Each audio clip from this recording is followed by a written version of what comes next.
Assalamualaikum sahabat sejuta kisah. Selamat datang penonton baru dan penonton setia. Malam itu hutan gelap menangis.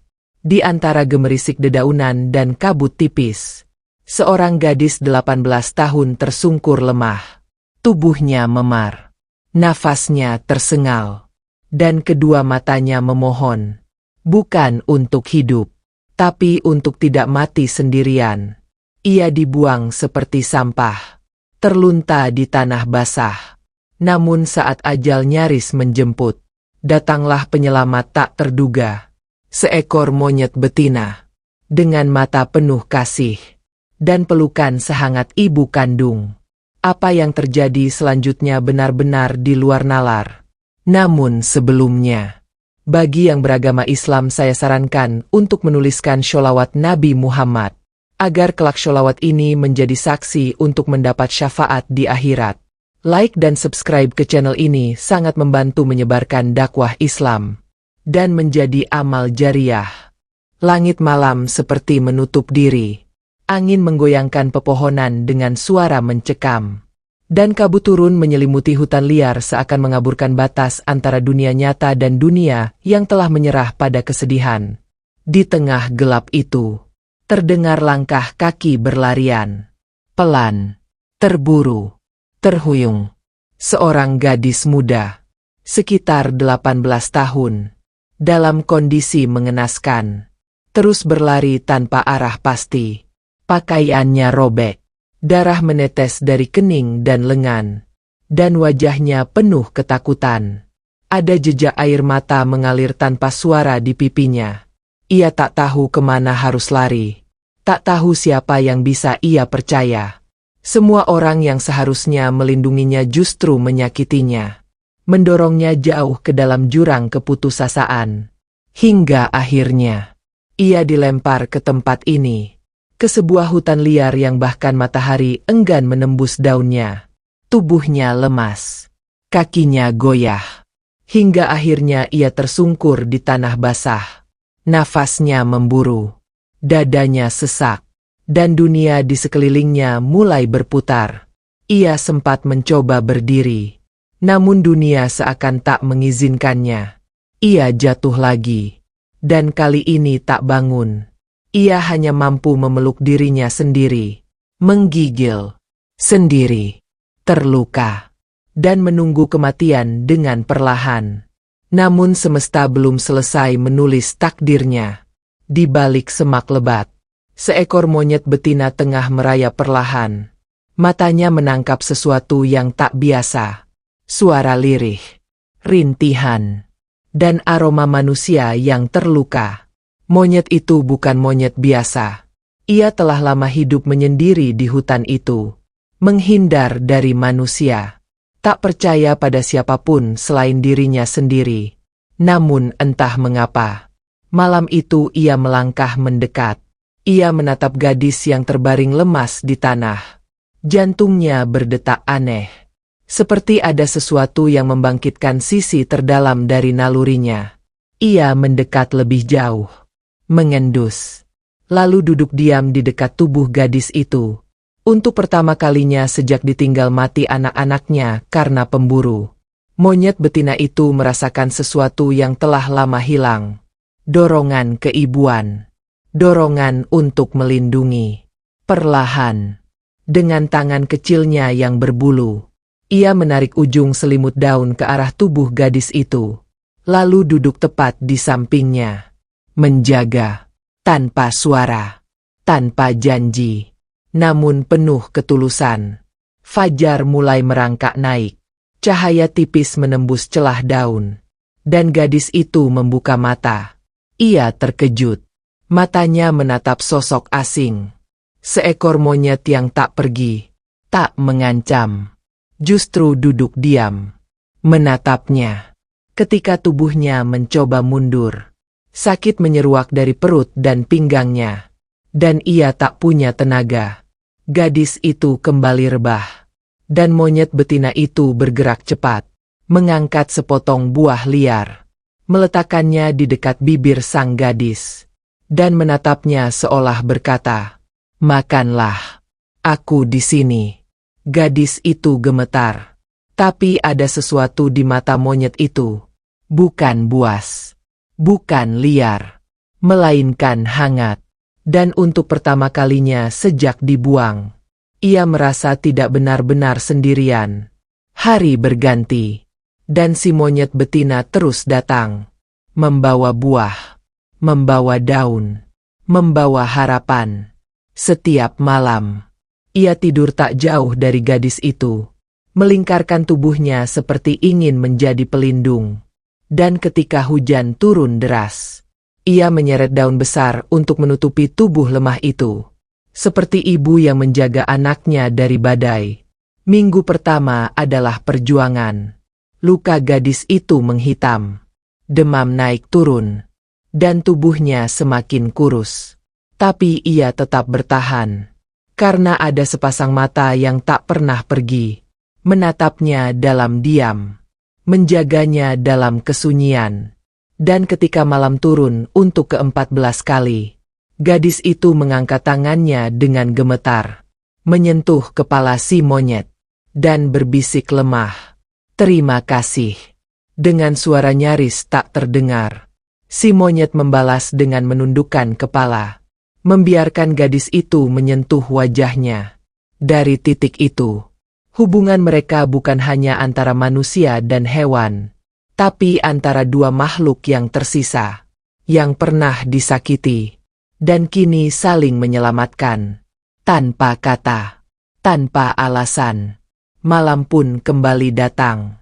Namun kini, tidak sepenuhnya gelap, karena di dalam gubuk tua yang tertutup akar pohon, ada dua jiwa yang memilih tetap hidup, dan tetap bersama. Namun semua ini baru permulaan. Karena jauh di balik hutan, bahaya yang jauh lebih besar mulai mengintai. Bukan hanya dari alam, tapi dari masa lalu yang belum selesai. Udara pagi di hutan itu tidak seperti biasanya. Ada hembusan pelan yang mengandung aroma tanah basah bercampur kenangan. Dan di sudut sempit gubuk tua yang mulai ditumbuhi lumut, seorang gadis muda duduk bersandar lemah. Matanya menerawang. Dan tubuhnya masih dibalut luka-luka yang belum mengering sempurna. Rambutnya kusut, pipinya pucat, dan napasnya kadang terputus oleh rasa sakit yang datang tanpa aba-aba. Namun satu hal yang terus bertahan dalam sorot matanya adalah hidup. Entah dari mana datangnya. Mungkin dari kekuatan terakhir. Atau mungkin dari sosok kecil berbulu yang kini tengah memanjat pohon untuk mengambil buah segar demi dirinya. Monyet betina itu, yang kini ia beri nama ibu, tidak pernah absen. Setiap pagi datang membawa sesuatu. Buah mangga hutan yang langka. Daun lebar sebagai atap darurat. Atau hanya sekedar duduk di dekatnya. Memeluk kakinya. Dan diam di sana. Selama yang dibutuhkan. Gadis itu tak tahu nama hutan ini. Tak tahu arah. Tak tahu siapa dirinya yang sesungguhnya. Semua kabur. Seperti ingatan yang dikerat paksa oleh trauma yang mendalam. Namanya sendiri pun. Ia hanya mengingat samar-samar. Rania. Bisiknya suatu pagi, saat ibu mengelus rambutnya dengan jemari mungil. Itulah satu-satunya hal yang ia bisa simpan. Rania. Dan rasa sakit yang terus datang dalam mimpi. Mimpi itu selalu sama. Suara teriakan. Bau bensin dan debu. Seseorang menarik tangannya. Lalu membentaknya. Lalu gelap. Ketika ia terbangun, ibu akan langsung duduk di sampingnya. Memeluk lehernya dengan tangan kecil. Seolah mengerti bahwa luka di jiwa jauh lebih dalam daripada luka di tubuh. Sudah lebih dari 3 minggu sejak malam kelam itu. Dan kini, Rania bisa berdiri meski masih gemetar. Kakinya mulai kuat. Tubuhnya mulai bisa menerima makanan lebih banyak. Dan dalam hatinya tumbuh keyakinan bahwa hutan ini adalah rumah yang menolak untuk menelantarkan dirinya. Namun, tak semua luka bisa sembuh dengan waktu. Beberapa hanya bisa disembunyikan. Rania sering memandang tangannya sendiri. menyentuh bekas memar di bawah tulang rusuknya, dan membisikkan sesuatu yang hanya ia sendiri tahu artinya. Sebuah nama, atau mungkin sebuah kenangan. Ia belum yakin. Ibu selalu berada tak jauh darinya. Dan meski mereka tidak bisa berbicara dengan bahasa yang sama, mereka mulai memahami satu sama lain. Ketika Rania lapar, ibu akan menyerahkan buah terlebih dulu. Dan jika ia sedang marah atau sedih, ibu akan menggulung tubuh di pangkuannya, menjadi bantal yang paling hangat di dunia. Sore itu, Rania duduk di akar pohon besar dan mengamati cahaya matahari yang memecah di sela dedaunan. Ia mulai mencoret-coret tanah dengan ranting, membuat garis, lingkaran, dan satu huruf. Huruf R. Itu satu-satunya bagian dari dirinya yang ia yakin. Namanya. Dan huruf awalnya. Ibu duduk diam di belakangnya. Sesekali menatap langit. Seperti merasakan sesuatu yang mendekat. Angin tiba-tiba berhembus aneh. Membuat Rania merapatkan kain usang yang ia jadikan selimut. Dari kejauhan, suara burung-burung mendadak terbang serentak. Dan dedaunan berguguran seperti terkena sentakan. Ibu berdiri, menegakkan tubuhnya, dan mengeluarkan suara kecil dari tenggorokannya. Memanggil, memperingatkan. Rania ikut berdiri, meski lututnya masih belum kuat. Dan ia menatap sekeliling. Tak ada apa-apa. Namun firasat itu nyata. Seperti luka yang belum selesai. Sejak hari itu, ibu jadi lebih waspada, tidak tidur lelap, dan lebih sering membawa Rania ke tempat yang lebih tersembunyi, di bawah tebing, di balik akar beringin tua, atau bahkan memandunya naik ke pohon besar saat malam terlalu sunyi. Rania mulai belajar dari ibu, bagaimana mengenali suara bahaya, bagaimana mencari daun yang bisa dikunyah untuk meredakan nyeri. Dan bagaimana memahami gerakan tubuh monyet-monyet liar yang terkadang muncul dari balik semak. Mereka tak pernah mengganggu, tapi juga tak pernah mendekat. Mereka tahu, ibu bukan monyet biasa. Dan ibu tengah melindungi sesuatu yang jauh lebih rapuh dari tubuhnya sendiri. Di sela waktu-waktu tenang, Rania mulai menulis. Bukan dengan pena, tapi dengan ranting dan lumpur. Di dinding batu, di tanah basah, ia menuliskan apapun yang ia ingat, apapun yang ia rasakan, seolah ingin menciptakan kembali dirinya, huruf demi huruf, garis demi garis. Suatu malam, Rania terbangun dari tidur karena suara dentuman keras di kejauhan, seperti tembakan atau ledakan kecil. Ia menegang. Matanya mencari ibu, dan ibu sudah siaga, dengan mata tajam mengarah ke utara, ke arah yang sama dari mana ia datang malam itu. Saat ia dibuang, Rania menelan ludah. Ia tahu, masa lalu itu belum mati, dan bisa saja kapanpun kembali mencarinya. Namun kini ia tak sendiri, dan tubuhnya sudah tidak selemah dulu. Pagi berikutnya, Rania memutuskan sesuatu yang belum pernah ia bayangkan sebelumnya. Ia akan menyusuri sebagian hutan, mencari tempat yang lebih tinggi, untuk melihat apakah dunia di luar sana masih ada.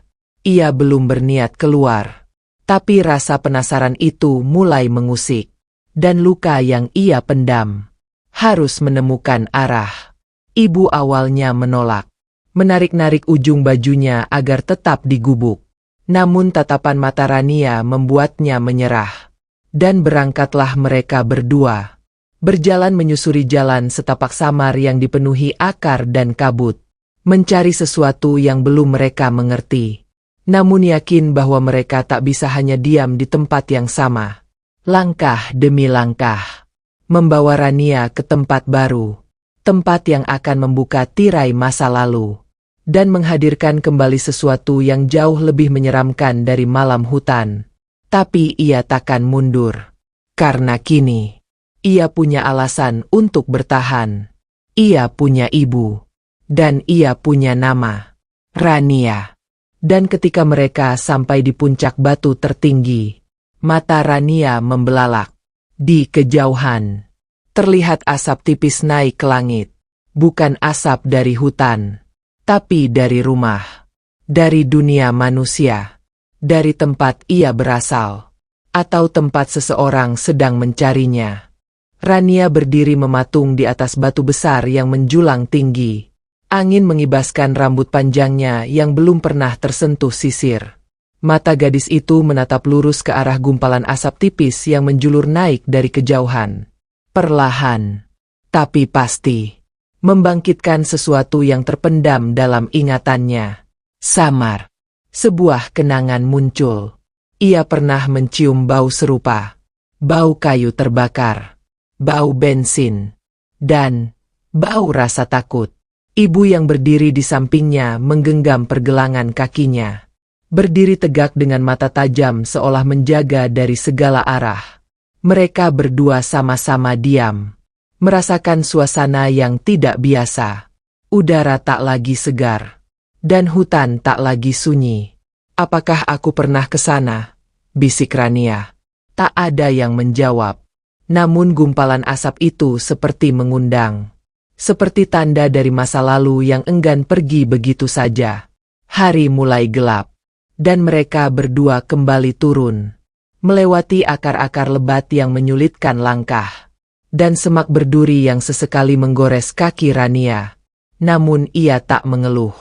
Sudah terlalu sering tubuhnya merasakan sakit. Yang ia kejar sekarang adalah petunjuk. Bukti bahwa dirinya memang berasal dari dunia di luar hutan ini. Malam itu, Rania tak bisa tidur. Ia duduk bersandar pada batang pohon. Sementara ibu mengerutkan dahi kecilnya. Tidur tak tenang. Seolah-olah ikut gelisah. Rania menarik nafas panjang. Ia mengingat sesuatu. Sepotong kata. Abi. Suara itu pernah ia teriakan. Saat ia diseret, dipukul, dan dibuang. Ia tak tahu siapa Abi itu. Ayah kandung. Ayah tiri. Atau hanya sosok yang dulu mengasihi lalu mengkhianati. Namun suara itu kini kembali menghantuinya. Dan malam itu ia menangis. Bukan karena luka. Bukan karena lapar. Melainkan karena kosong. Karena hidup selama ini seperti lembaran putih yang hanya diisi luka tanpa nama. Ibu menggeliat. Lalu mendekat. Dan mengusap air matanya dengan tangan kecil. Rania memeluknya. Erat. Seolah ibu adalah satu-satunya alasan ia masih bisa bertahan. Esoknya. Tanpa banyak bicara. Rania mengambil keputusan. Ia akan mendekati sumber asap itu. Tidak hari ini. Mungkin tidak besok. Tapi secepat mungkin. Ia ingin tahu. Apa yang ada di balik kabut dan jarak yang selama ini membuatnya seperti orang asing di dunianya sendiri. Selama beberapa hari, ia mulai berlatih berjalan lebih jauh. Mendaki batu. Melewati sungai kecil. Dan belajar mengenali suara-suara hutan. Ibu selalu di sampingnya. Melompat dari pohon ke pohon. Atau berjalan cepat dengan 4 kaki. Kadang di belakang. Kadang di depan. Tapi tak pernah jauh dari Rania. Rania mulai merasa tubuhnya lebih kuat. Kakinya tak lagi gemetar. Bahunya mulai lentur. Dan pikirannya mulai terbuka. Namun di tengah latihan mereka, ada sesuatu yang tidak biasa. Seekor monyet jantan muncul dari semak. Berdiri tak jauh dari ibu. Dan mendekat perlahan dengan gerakan tegang. Ibu langsung memeluk Rania. Mendorongnya ke belakang. Rania bisa merasakan ada yang salah. Monyet jantan itu bukan datang untuk bermain. Ia datang membawa peringatan. Dan dari gerak bibirnya, ia seperti mengeluarkan bunyi yang membuat ibu kaget. Mereka berbicara dalam bahasa yang tak bisa Rania mengerti. Namun ekspresi wajah ibu berubah. Ada ketakutan. ada kemarahan, dan ada perintah. Ibu menatap Rania, kemudian menggenggam tangannya, dan menariknya untuk segera pergi dari sana.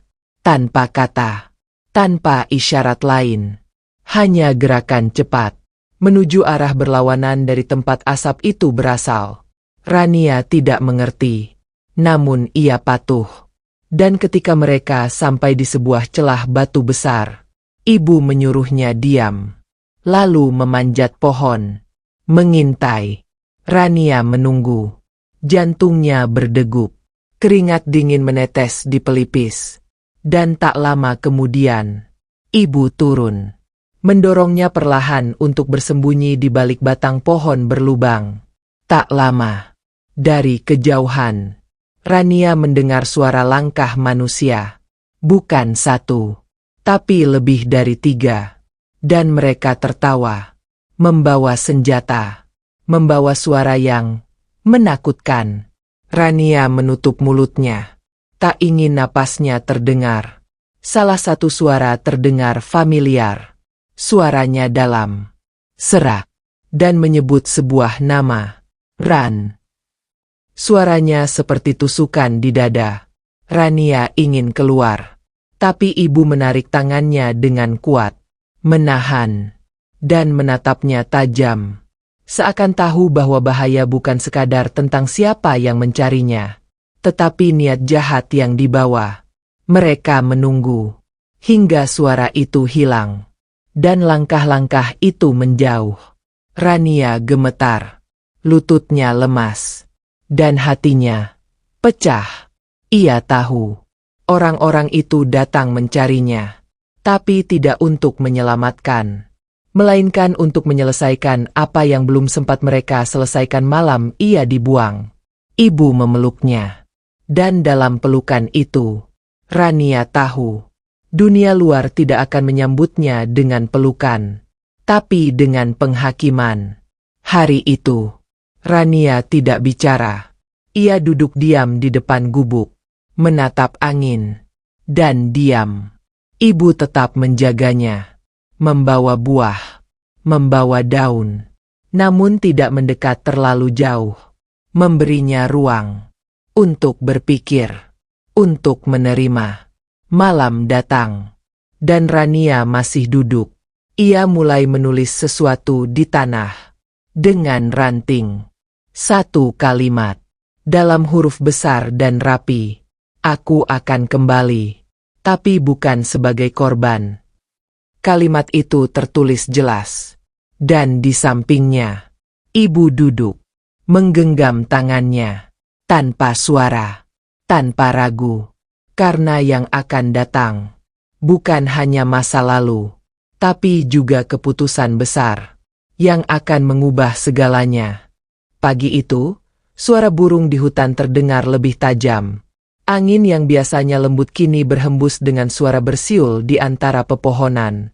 Dan langit, meski cerah, terasa berat, seolah menyimpan sesuatu yang akan segera pecah. Rania berdiri di depan gubuk. Tubuhnya tegap meski masih berpakaian dari sobekan kain-kain tua. Rambutnya diikat asal, dan matanya memandang jauh ke arah batas hutan, tempat di mana kemarin suara manusia terdengar.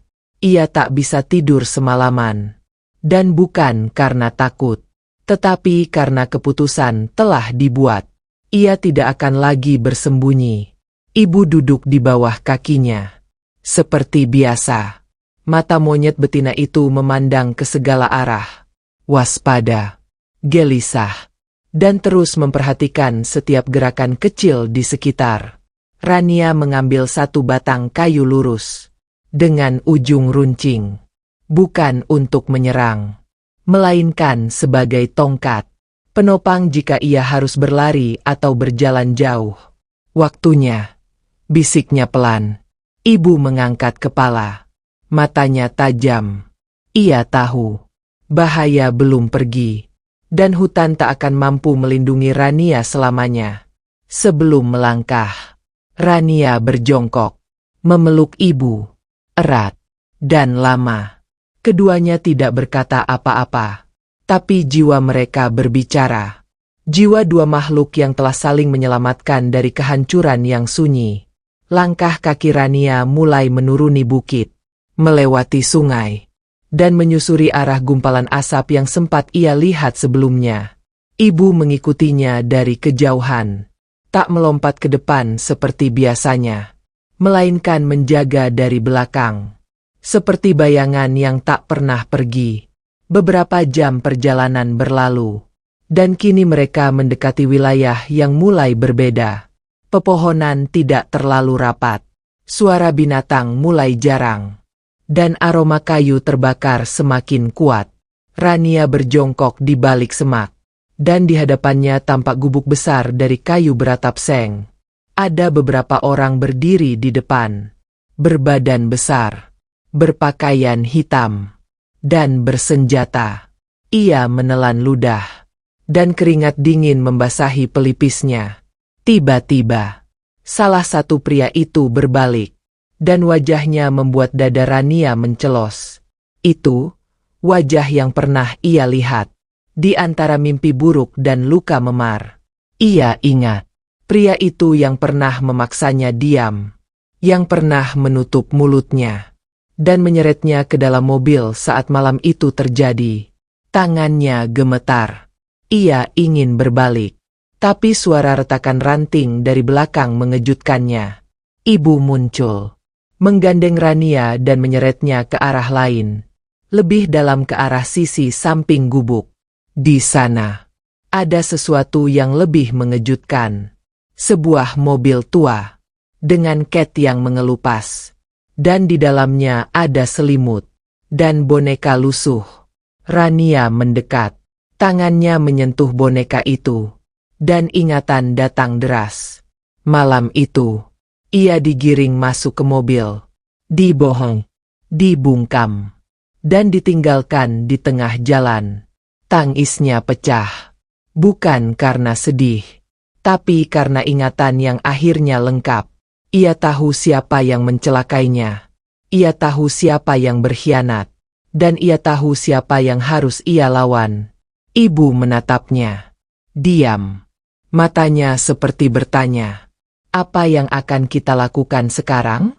Rania berdiri, menghapus air matanya dengan lengan, dan berbalik, menuju arah depan gubuk. Ia tak lagi gemetar, tidak seperti kemarin. Ada api kecil di dalam matanya, api yang menyala bukan karena dendam, tapi karena keberanian.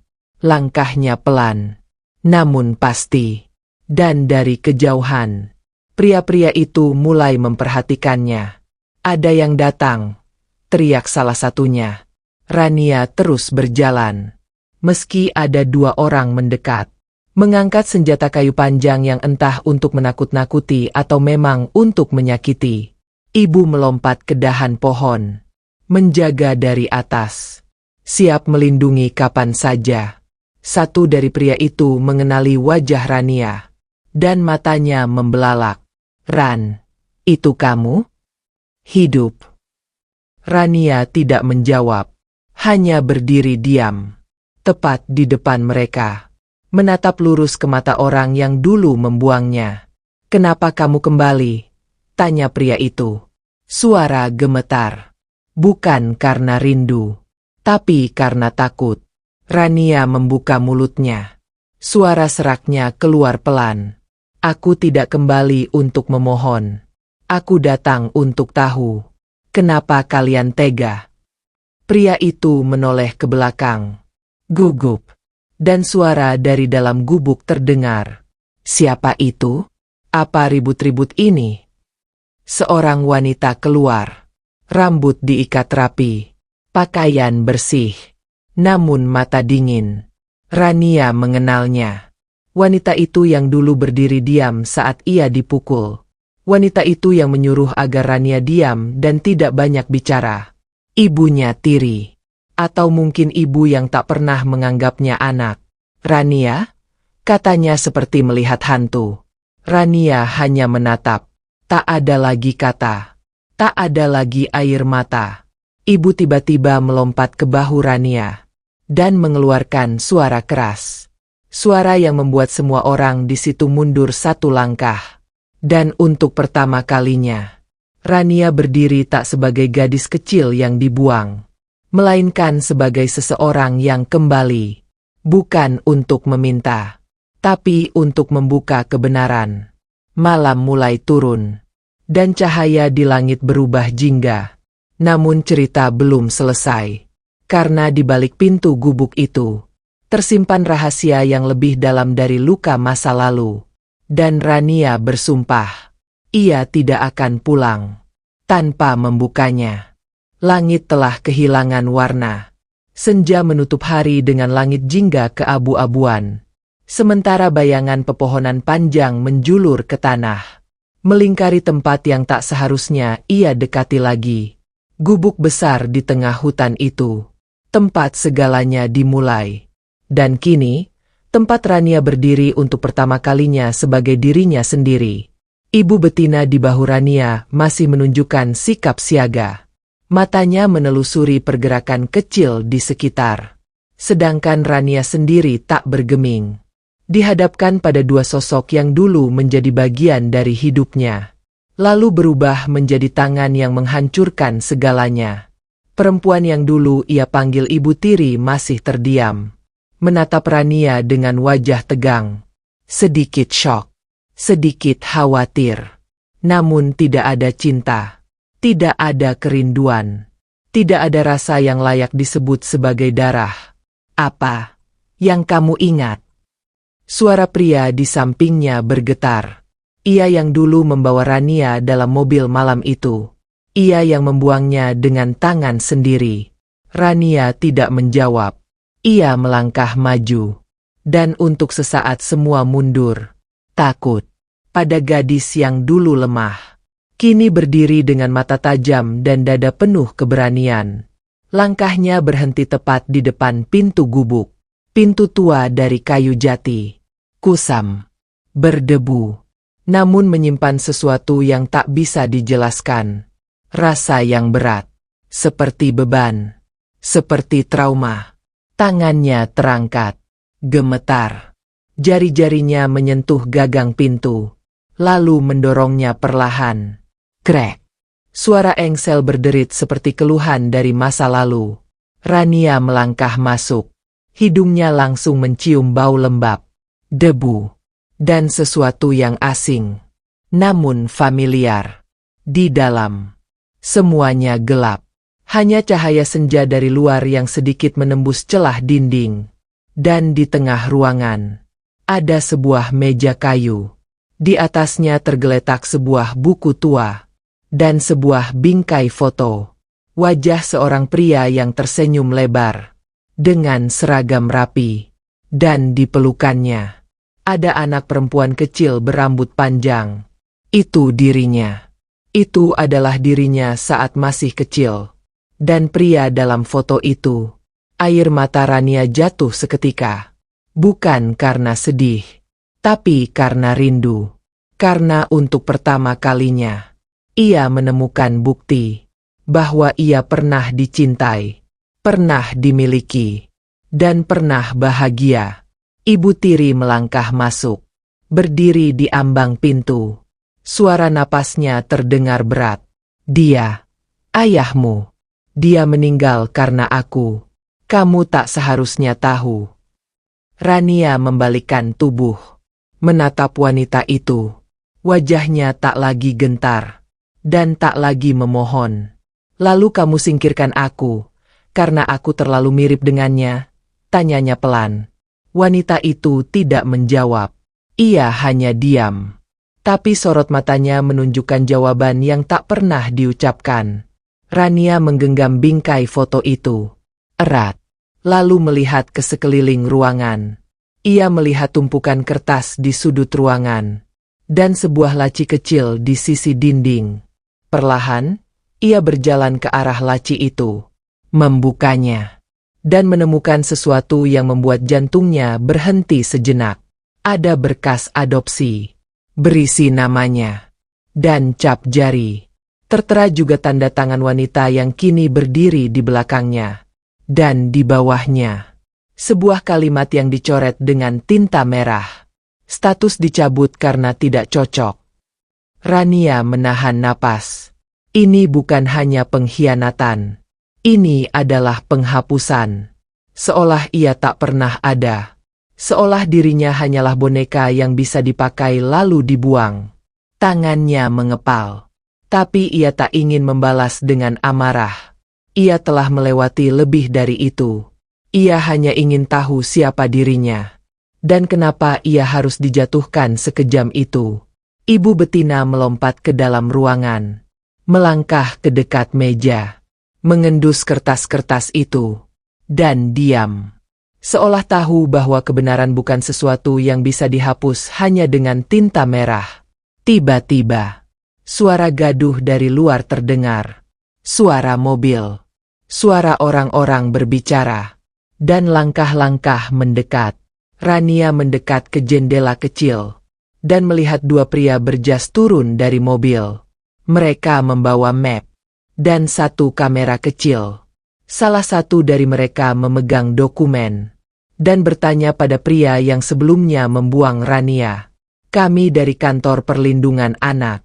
Ada laporan tentang anak hilang yang diduga masih hidup. Wajah pria itu pucat. Ia berusaha menutup pintu. Tapi salah satu petugas sudah melihat ke arah Rania. Yang berdiri di balik jendela dengan mata berkaca-kaca. Itu dia, ujar salah satunya. Pintu gubuk dibuka paksa. Dan Rania langsung dipeluk oleh salah satu petugas. Kami mencarimu selama 3 tahun. Ada saksi yang mengatakan kamu masih hidup di sekitar hutan ini. Ya Allah, kamu selamat. Rania menunduk, menggenggam tangan petugas itu. Tapi matanya berbalik pada ibu. Monyet betina yang berdiri di sudut. Diam. Dan mulai berjalan menjauh. Tidak. Gumam Rania. Ia melepaskan pelukan petugas itu. Dan berlari keluar. Ibu. Teriaknya. Ia menyusul. Mengejar. Menerobos semak dan akar. Hingga ia melihat monyet itu berdiri di tepi jurang kecil. Menatap ke arah matahari terbenam. Rania menunduk. Berlutut. Dan memeluk tubuh mungil itu. Aku tidak akan tinggalkanmu. Bisiknya. Dan air matanya kembali jatuh. Lebih deras dari sebelumnya. Ibu memandangnya. Lalu dengan gerakan pelan. Mengelus wajah Rania. Dan mengangguk. Seolah berkata, pergilah, aku akan baik-baik saja. Tapi Rania tak bisa. Ia menggenggam tubuh kecil itu, erat, dan berjanji dalam hati, apapun yang akan terjadi, ibu adalah bagian dari dirinya, bagian dari hidupnya, dan bagian dari semua luka yang kini telah berubah menjadi kekuatan. Di belakang, petugas mulai memanggil. Dan hari mulai benar-benar gelap. Namun dalam pelukan itu, Rania tahu, ini belum akhir. Karena di balik semua pintu yang telah ia buka, masih ada luka yang belum sembuh. Dan pertanyaan yang belum terjawab. Suara malam mulai menggulung dari segala penjuru. Burung hutan kembali ke sarangnya. Kabut mulai turun dari puncak-puncak pohon. Dan Rania masih duduk di tanah. Memeluk ibu erat-erat. Seolah pelukan itu bisa menahan waktu agar tak berlalu. Seolah pelukan itu bisa memecahkan dilema yang berkecamuk di dadanya. Di balik semak, dua petugas masih menunggu. Menjaga jarak. Mereka tahu. Yang sedang terjadi bukan sekadar pertemuan. Tapi perpisahan yang tak diinginkan. Ibu, bisik Rania. Suara gadis itu nyaris tak terdengar. Separuh tersedak tangis. Separuh menahan isak yang tertahan sejak ia pertama kali sadar kembali. Ibu tidak bersuara. Ia hanya duduk tenang. Memandang wajah Rania. Kemudian menunduk. Mendorong dahi mungilnya ke dada Rania. Gerakan kecil yang tak bisa dijelaskan dengan kata-kata. Namun begitu dalam. Dan begitu berat. Angin malam menyapu rambut panjang Rania. Dinginnya menggigit kulit. Tapi ia tak peduli. Karena tubuh mungil ibu yang hangat masih dalam pelukannya. Petugas akhirnya melangkah pelan. Salah satunya memanggil dengan suara tenang. "Rania, maaf. Kami tahu ini berat. Tapi kita harus membawamu ke tempat yang lebih aman. Kamu akan punya ruang tidur, makanan, perawatan, dan identitas kembali." Namun kata identitas justru mengguncang perasaan Rania. Apa identitasnya? Manusia? Anak dari sistem yang membuangnya? Atau anak dari seekor monyet yang menyelamatkannya dengan cinta tanpa syarat? Tangannya menggenggam bulu ibu. Semakin erat. Tak ingin lepas. Salah satu petugas mendekat. Jongkok di dekatnya. Dan mengeluarkan sebuah kalung kecil dengan bandul berbentuk huruf R. "Kami menemukannya di pinggir jalan tempat kamu dibuang. Seorang warga menyimpannya. Mungkin ini punyamu." Rania melihat kalung itu. Air matanya kembali tumpah. Ia mengangguk. Itu miliknya. Itu pemberian ayah kandungnya. Yang kini hanya tinggal kenangan di bingkai foto kusam. Pelan-pelan, ia mengambil kalung itu. Memasangnya di leher. Lalu mencium kepala ibu. Lama. Dalam. Dan berat. "Ibu, aku akan kembali. Aku janji. Aku nggak akan tinggal pergi. Aku hanya butuh waktu untuk bertahan. Sebagai manusia." Bisiknya. Monyet betina itu memandangnya. Menyentuh pipinya. Lalu berdiri perlahan. Melangkah mundur. Masuk kembali ke semak. Dan menghilang. Seperti malam yang menelan bayangan. Rania bangkit. Kakinya lemas. Tapi ia berdiri. Menoleh ke arah tempat terakhir ibu menghilang. Dan membisikkan, "Tunggu aku." Perjalanan menuju kota dimulai dalam diam. Mobil petugas berjalan pelan. Menembus jalan tanah yang dibuka hanya sesekali oleh kendaraan logistik. Rania duduk di kursi belakang. Tangannya menggenggam ujung bajunya. Matanya menatap jendela. Tapi pikirannya jauh. Masih tertinggal di balik pepohonan tinggi. Di balik sarang-sarang daun. Dan pelukan hangat makhluk yang seharusnya bukan ibu. Tapi telah menjadi segalanya. Setibanya di kota kecil di pinggir hutan, ia dibawa ke rumah penampungan. Diberi pakaian. Diberi tempat tidur. Diberi makanan yang hangat. Namun semua itu terasa asing. Tak ada rasa. Hanya fungsi. Seorang konselor mulai mendekatinya. Berusaha mengajaknya bicara. Bertanya tentang masa lalunya. Tentang luka-luka yang ia alami. Tentang siapa yang dulu menyakitinya. Tapi Rania hanya menjawab secukupnya. Tidak lebih. Tidak kurang. Karena dalam benaknya, semua jawaban itu bukan milik manusia. Melainkan milik hutan. Dan milik satu-satunya makhluk yang tak pernah menghakiminya. Hari-hari berjalan lambat. Setiap pagi Rania menatap keluar jendela. Mencari jejak pohon. Jejak tanah. Jejak kehidupan yang telah ia tinggalkan. Dan setiap malam, ia memeluk kalung huruf R itu. Menyebut satu nama dalam hati. Ibu. Waktu berjalan. Dan kabar tentang dirinya menyebar.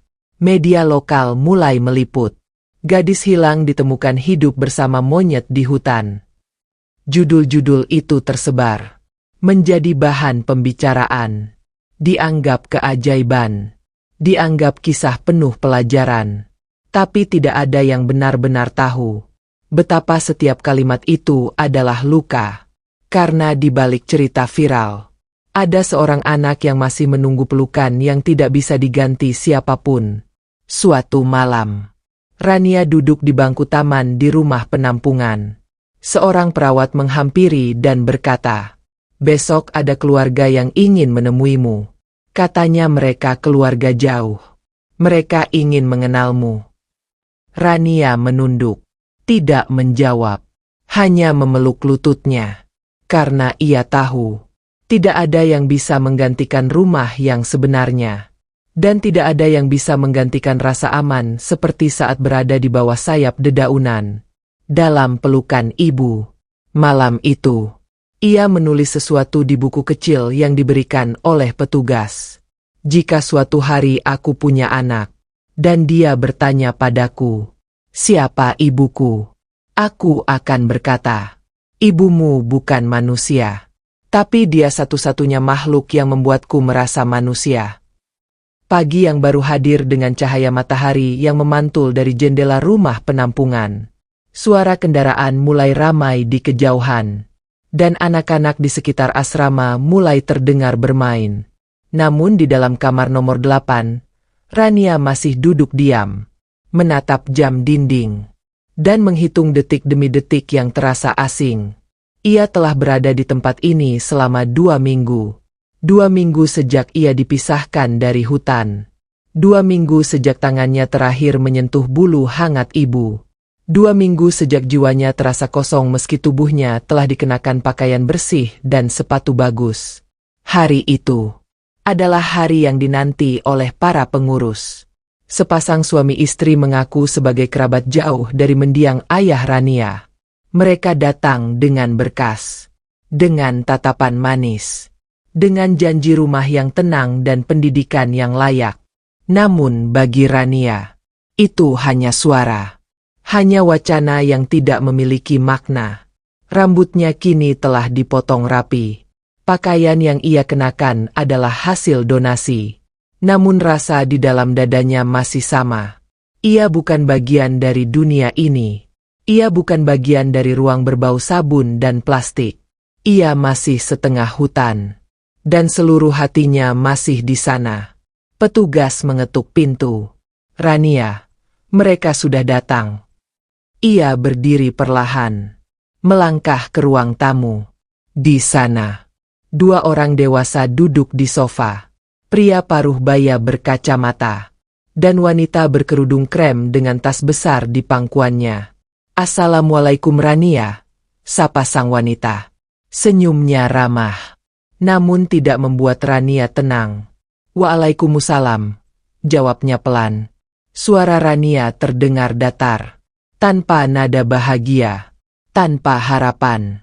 Mereka mulai bicara panjang tentang rumah mereka di luar kota, tentang kamar yang disiapkan khusus untuk Rania, tentang sekolah yang bagus dan taman di belakang rumah. Namun semua itu seperti suara bergaung di telinga Rania. Tidak masuk, tidak menyentuh.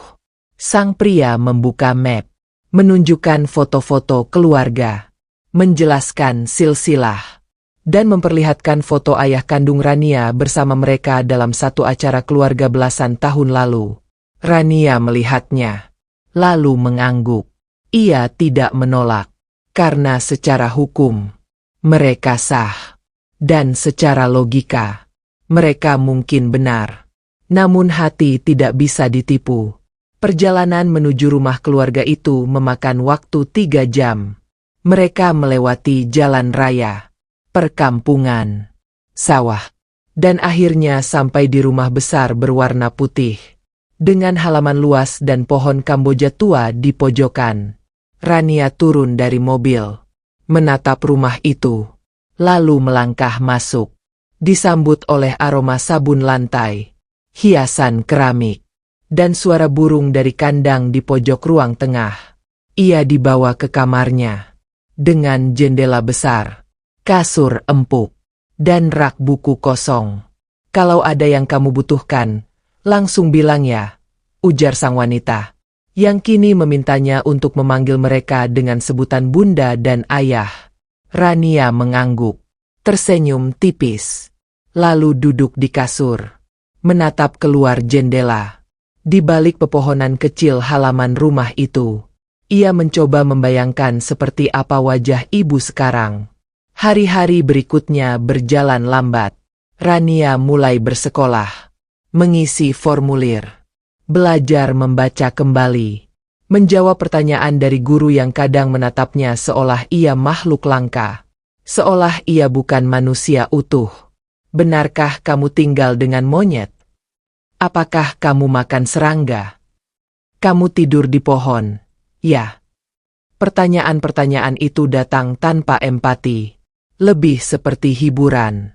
Dan bagi Rania, setiap kata itu adalah pisau kecil yang mengingatkannya bahwa ia hanya kisah bagi orang lain, bukan kenyataan yang mereka bisa pahami.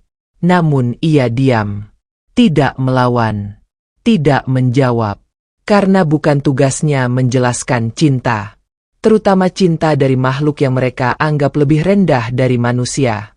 Di rumah, ia sering duduk di taman belakang, mengukir garis-garis di tanah, membuat pola-pola yang hanya ia dan ibu pahami. Sang bunda memperhatikan dan bertanya suatu malam, "Kenapa kamu sering menulis di tanah, Nak?" Rania menjawab pelan, "Karena di tanah, suara tidak perlu kata." Bunda diam, tidak mengerti, lalu hanya mengelus kepala Rania dan pergi meninggalkannya. Suatu sore, Rania duduk di bawah pohon Kamboja, menatap langit yang memerah. Di tangannya ada ranting, dan di hadapannya garis berbentuk daun, bentuk tangan kecil, dan huruf I. I untuk ibu, bisiknya.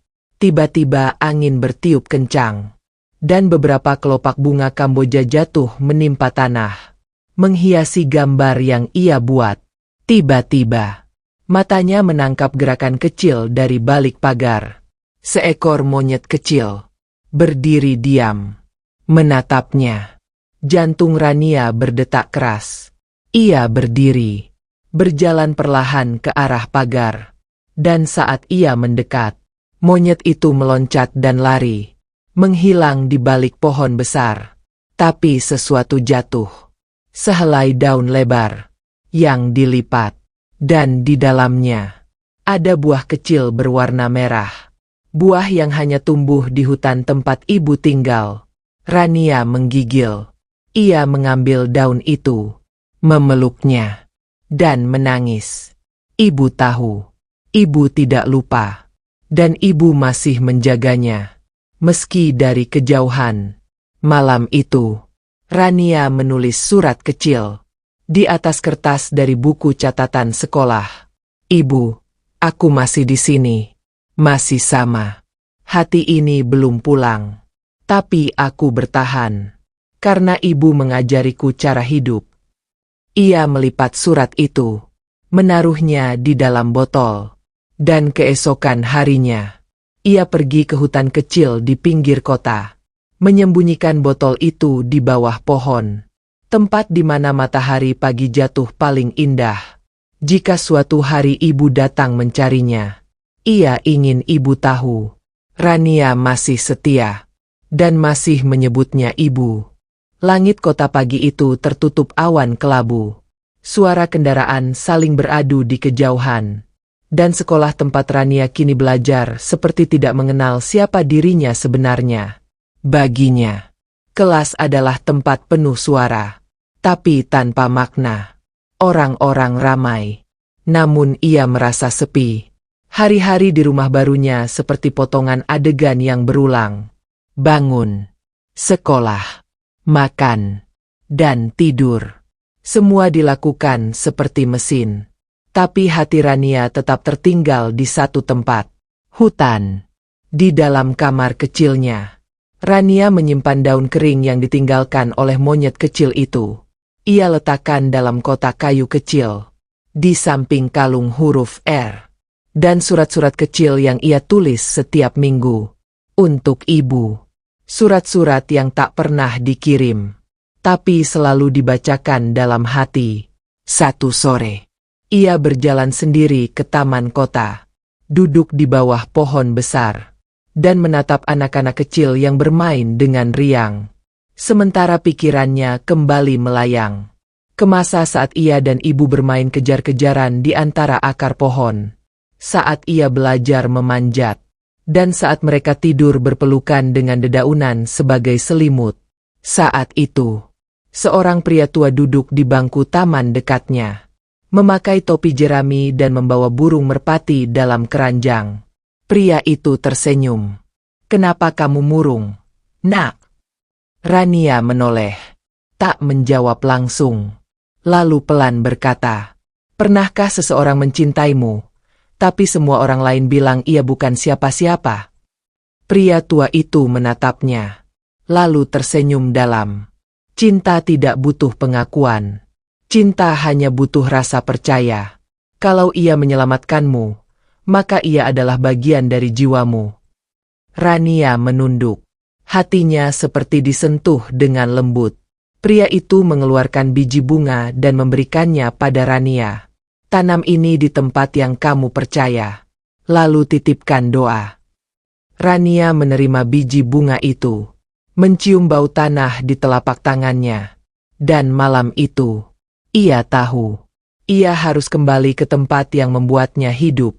Keesokan harinya, tanpa banyak kata, ia mengambil botol kaca yang berisi surat, kalungnya, dan biji bunga dari pria tua itu. Ia keluar dari rumah diam-diam, melewati pagar belakang, dan menyusuri jalan kecil yang mengarah ke pinggir kota. Tempat hutan tua masih berdiri. Langkahnya cepat. Ia tidak takut. Ia hanya rindu. Dan ketika pepohonan mulai menutup langit, dan tanah mulai berlumpur, Rania tersenyum untuk pertama kalinya sejak berminggu-minggu. Ia berjalan semakin dalam, melewati pohon-pohon besar, dan akhirnya sampai di tempat yang dulu menjadi titik terakhir ia bertemu ibu. Namun tempat itu sunyi. Tak ada monyet, tak ada suara, hanya angin dan daun-daun kering. Ia jongkok, menggali tanah lembut, dan menanam biji bunga itu, lalu menaruh botol kaca berisi surat di sampingnya, sambil berbisik, "Ini tempat kita, Bu. Tempatmu menyelamatkanku. Aku kembali, bukan karena dunia ini buruk, tapi karena cinta tidak bisa ditinggal begitu saja." Sore itu, langit membuka sedikit celah. Matahari menyorot satu titik tempat ia duduk. Dan dari atas pohon, seekor monyet kecil menjatuhkan buah merah, lalu meloncat menghilang. Rania tersenyum. Ia tahu, ibu ada di sekitar, menjaga. Seperti dulu, ia tidak menunggu lama, hanya duduk, dan diam, lalu berdiri, dan berkata, "Aku tidak akan lama di dunia yang keras itu. Tapi jika aku bisa bertahan, itu karena ibu yang mengajariku." Saat hendak pergi, angin bertiup kencang, dan sehelai daun jatuh tepat ke telapak tangannya. Daun yang sama seperti dulu, dilipat dengan rapi. Di dalamnya, ada biji buah, dan potongan kecil benang merah. Rania menggenggamnya, dan berjalan pulang. Bukan ke rumah manusia, tapi ke hati yang selama ini menunggu. Karena cinta sejati tak pernah benar-benar meninggalkan. Langkah kaki Rania menyusuri jalan setapak di hutan seperti mengukir ulang jejak yang dulu pernah ia tinggalkan. Tapi kali ini semuanya terasa berbeda. Ia bukan lagi gadis yang tersesat, bukan juga korban dari kebencian manusia, melainkan jiwa yang sedang mencari potongan dirinya, yang tercecer di antara daun-daun gugur dan akar pohon yang melingkar seperti pelindung. Udara sore mulai menebal, langit merona oranye tua, dan suara hutan pelan-pelan kembali bernyanyi. Burung-burung melintas di antara dahan, serangga bersahut di rerumputan, dan angin berbisik lirih di telinga Rania, seolah menyambut kepulangannya. Tanpa tanya, tanpa penghakiman, ia mengenali setiap batang pohon, setiap celah akar, dan setiap bayangan yang muncul di balik rimbunnya dedaunan. Namun ada satu hal yang tetap membuat napasnya tertahan. Ibu belum juga muncul. Ia berhenti di dekat pohon tua besar. Pohon di mana dulu ibu membawanya bersembunyi saat suara manusia menghampiri. Di bawahnya, ia duduk, memeluk lutut, dan menghela napas yang panjang dan dalam. "Aku kembali, Bu," katanya pelan. Matanya memandang ke langit yang mulai berkilau bintang. Tidak ada suara, tidak ada gerakan, hanya keheningan yang menusuk perlahan. Rania mengeluarkan sesuatu dari dalam ransel kecilnya. Sepotong kain tipis yang dulu digunakan ibu untuk menutupi tubuhnya dari hujan. Ia simpan selama ini, dan kini ia bentangkan di tanah. Menaruh biji buah yang diberikan monyet kecil, dan kalung huruf R di atasnya. Ia berbaring di atas dedaunan dan menatap bintang. Seperti dulu, saat ibu memeluknya dengan tubuh hangat dan napas tenang. Ia menutup mata, dan suara-suara lama itu kembali. Suara langkah ibu di atas dedaunan. Suara napasnya saat tidur. Suara kecilnya saat memanggil kawanan lain dari pohon ke pohon. Tiba-tiba, sebuah ranting patah di belakangnya. Rania terbangun, duduk dengan cepat, dan menatap ke arah semak yang bergerak. Dari sana, keluar sesosok yang begitu ia kenal, dengan bulu yang mulai memutih, dan mata tua yang masih menyala hangat. "Ibu." Tubuh Rania gemetar. Ia tidak bergerak. Takut itu hanya mimpi. Takut itu hanya bayangan ingatan. Tapi ibu berjalan pelan, mendekat, dan memeluk leher Rania dengan tangan kecilnya. Seperti dulu. Seperti saat mereka tidak punya siapa-siapa selain satu sama lain. Rania menangis. Pelan, dalam, dan lama. Tangannya membelai punggung ibu. Dan ibu mengeluarkan suara lirih. Seperti tangisan senyap dari makhluk yang telah lama menunggu. Tanpa tahu apakah pertemuan masih mungkin terjadi. Mereka berdua duduk dalam pelukan malam. Di bawah bintang-bintang. Tanpa kata. Tanpa suara. Hanya degup jantung dan napas hangat yang saling menguatkan. "Aku pulang, Bu," bisik Rania di antara air mata. "Ibu benar. Dunia di luar sana keras. Tapi cintamu tetap yang paling lembut yang pernah aku rasakan."